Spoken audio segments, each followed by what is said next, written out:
Cinema நேயர்களுக்கு அன்பு வணக்கம். Welcome to MP three.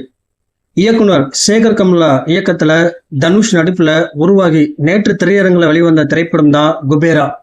இப்படத்துல தனுஷுடன் இணைந்து ரஷ்மிகா மந்தானா, நாகார்ஜுனா நடித்திருந்தனர். இப்படத்துல தேவிஸ்ரீ பிரசாத் தான் பாத்தீங்கன்னா இசையமைத்திருந்தார்.